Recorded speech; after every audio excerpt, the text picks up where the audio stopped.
Bob Whitehill, supervisore stereoscopico alla produzione 3D del film Disney Pixar Toy Story 3. Ha lavorato come supervisore stereoscopico al film Disney Pixar appena uscito Up e alla conversione in 3D di Toy Story e Toy Story 2. Buongiorno Torino. Grazie.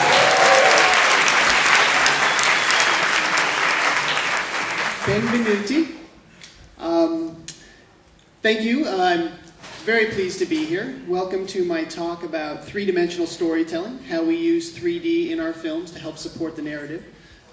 As Maria Elena said, I'm Bob Whitehill. I'm the 3D supervisor at Pixar Animation Studios. Before we begin, I'd just like to say thank you again to the sponsors, the supporters, the partners, to everyone involved with ViewFest.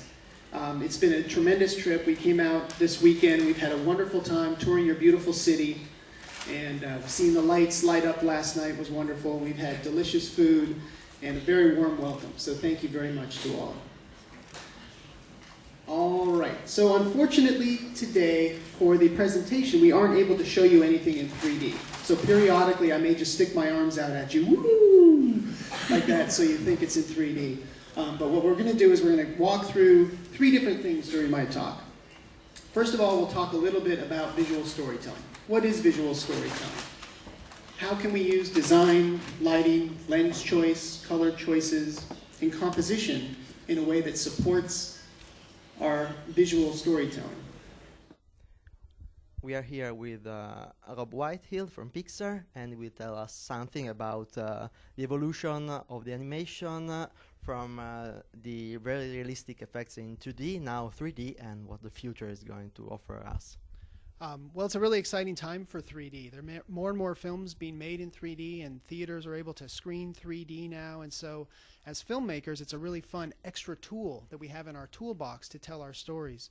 One thing that's interesting about the 3D process is that it's very important that the left and right eyes match exactly, except for the separation between the two that creates the sensation of 3D. And because of that, computer graphics is the perfect medium because our cameras are exactly the same. They're essentially computer code. Whereas live action movies have a greater challenge because the lenses of the two separate cameras might be slightly different. It's very challenging to make them exactly the same. And so you might have a little vertical discrepancy between the two cameras where one head is higher than the other, for instance, of a main character. Whereas in CG, they're perfect. So computer graphic animation is really the perfect 3D medium. Okay. And I think it would be very interesting for our audience to know how did you get where you are, your story, your career. I always loved film and always wanted to work in film, and I worked at a small company called PDI, which was a computer graphics house, and we made some computer animated films, including Ants and Shrek 2, and I did a Shrek 3D short film for Universal Studios. And then I came over to Pixar, and I worked at Pixar as a layout artist and layout supervisor. Essentially, it's a long career of being behind the virtual camera in computer animation and having some 3D background. And so I became the 3D supervisor at Pixar because I had that 3D background.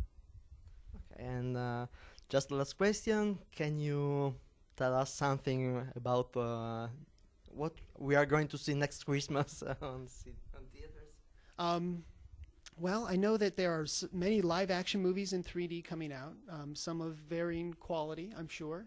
And we are going to continue to make our films in 3D. Toy Story 3 is coming out soon, and that will be in 3D and looks just beautiful. The following year is Cars 2, in which the characters come to Europe, and so that should be fun. And following that is a movie called The Bear and the Bow, which is a wonderful Scottish Highlands princess story that I think will kind of redefine what a princess movie is.